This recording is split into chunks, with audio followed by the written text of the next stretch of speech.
Friends, welcome to DK kitchen. இன்றைக்கி நம்ம கிச்சனில் ஒரு அருமையான பிரேக்ஃபாஸ்ட் தான் பார்க்க போகிறோம். அது எதை வச்சுன்னா பாஸ்தாவை வச்சு. இது ரொம்ப ரொம்ப பசங்களுக்கு பிடிக்கும். வாங்க எப்படி செய்யணும்னு பார்க்கலாம். வீடியோவை பார்க்குறதுக்கு முன்னாடி நம்மளோட சேனலை சப்ஸ்கிரைப் பண்ணலைன்னா சப்ஸ்கிரைப் பண்ணிடுங்க ஃப்ரெண்ட்ஸ். பாஸ்தா செய்கிறதுக்கு ஃபஸ்ட்டு நான் 4 தக்காளி எடுத்துருக்கேன். இந்த 4 தக்காளி ஒரு பாக்கெட் பாஸ்தாவுக்கு கரெக்டாக இருக்கும். இது நடுவில் உள்ள அந்த காம்பு மாதிரி இருக்கிறதெல்லாம் நம்ம எடுத்துட்டு இதை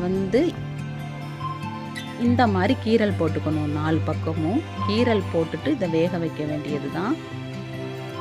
அதுக்கப்புறமா ஒரு 6 காஷ்மீரி சில்லி எடுத்து அதையும் இந்த தக்காளியோட சேர்த்து நம்ம வேக வச்சுக்கணும்.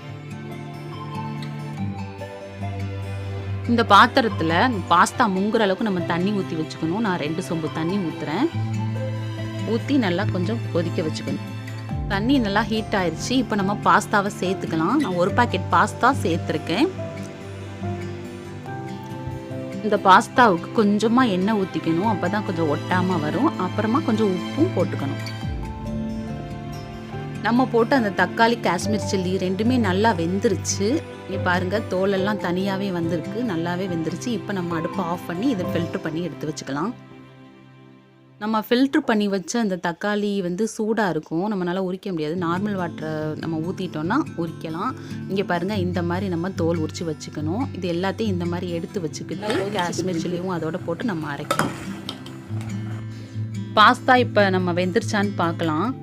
நல்லாவே கொதிச்சுக்கிட்டு இருக்கு. இது எப்படி பார்க்குறதுனா, இந்த மாதிரி பாஸ்தாவை நம்ம ஒரு கரண்டியில் எடுத்து வச்சு இப்படி கட் பண்ணி கத்தியால் கட் பண்ணி பார்த்தோன்னா அது ரெண்டும் அழகாக கட் ஆயிரும். இந்த மாதிரி இருந்தாவே இது ரெடி ஆயிடுச்சுன்னு அர்த்தம். இதுக்கு மேலே வேக வச்சா கொலன்னு ஆயிரும். இதையும் நான் ஃபில்ட்ரு பண்ணி வச்சுருக்கேன். இந்த பாஸ்தாவில் அதே மாதிரி தான் நார்மல் வாட்டர் லைட்டாக ஊற்றிட்டு இதே மாதிரி ஃபில்ட்ரு பண்ணி வச்சிடணும். எண்ணெய் ஊற்றி வச்சுருக்கேன். ஹீட் ஆயிடுச்சு. இப்போ நான் பொடியாக நறுக்கின பூண்டு ஒரு 6 பூண்டு இருக்கும். அதை பொடியாக நறுக்கி வச்சுருக்கேன். குட்டி பூண்டு ஒரு ஆனியன், அதையும் குட்டியாக பொடியாக நறுக்கி வச்சுருக்கேன். இதையும் போட்டு நல்லா வதக்கிக்கலாம்.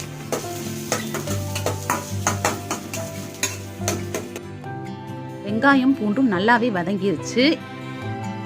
இப்போ நம்ம அரைச்சி வச்சுருந்த அந்த காஷ்மீரி சில்லி டொமேட்டோ இந்த பியூரி அதில் சேர்த்துக்கலாம். அது கூடவே நான் 2 ஸ்பூன் டொமேட்டோ கெச்சப்பும் மிக்ஸ் பண்ணியிருக்கேன்.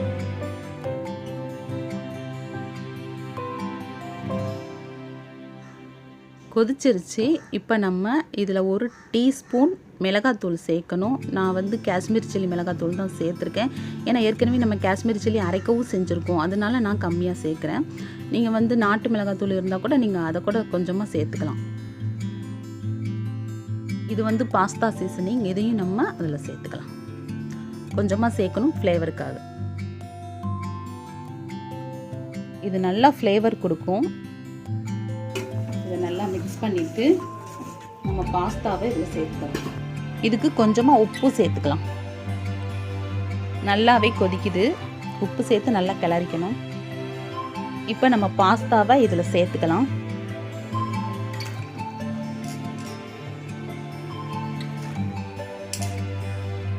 இது நல்லா மிக்ஸ் பண்ணி விட்டுக்கணும். அப்போ தான் எல்லா ஃப்ளேவரும் இந்த பாஸ்தாவில் சேரும். டேஸ்ட்டாகவும் இருக்கும். இது 2 மினிட்ஸ் அப்படியே கொஞ்சம் வேகணும். அப்படியே மூடி வச்சிடலாம்.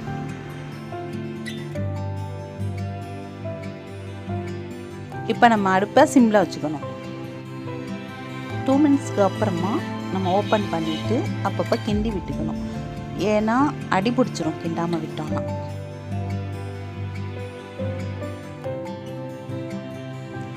பாஸ்தா நல்லாவே திக்காயிடுச்சு பாருங்கள். அதில் போட்டிருந்த அந்த சாஸ் எல்லாம் சேர்ந்து நல்லாவே திக்காயிடுச்சு.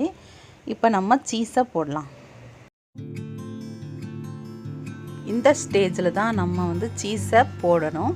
நான் மொசரல்லா சீஸ் எடுத்திருக்கேன். இந்த மொசரல்லா சீஸை துருவி வச்சுருக்கேன். இதை இப்போ நான் சேர்க்க போகிறேன். இந்த மாதிரி அப்படியே மேலாக்க தூவி விட்டுட்டு இதை கொஞ்ச நேரம் மெல்ட் ஆகிற வரைக்கும் மூடி வச்சா நம்மளோட பாஸ்தா ரெடி ஆயிரும்.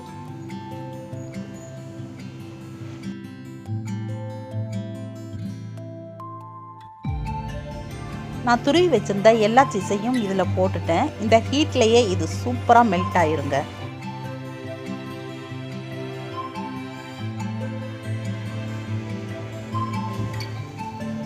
நம்மளோட சீஸ் நல்லா மெல்ட் ஆயிடுச்சு. பாருங்கள், நம்மளோட பாஸ்தா சூப்பராக ரெடி ஆயிடுச்சு. இது சாப்பிட்றதுக்கு ரொம்பவே டேஸ்ட்டாக இருக்கும்.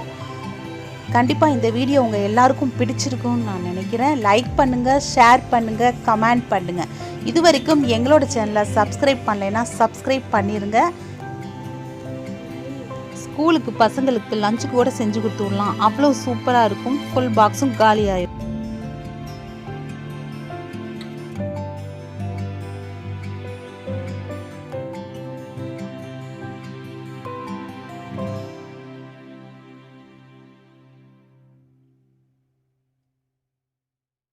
Thanks for watching.